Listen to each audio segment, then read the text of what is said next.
荣幸今天可以搭乘第一次的从南竿出发的到环旗的航班。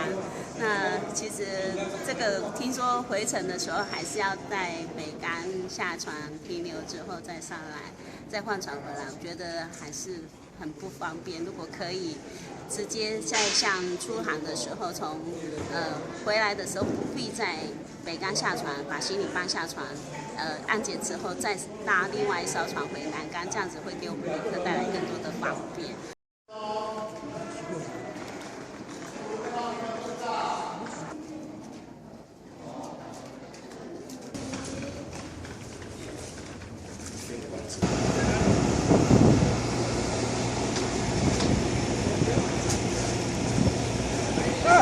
快点！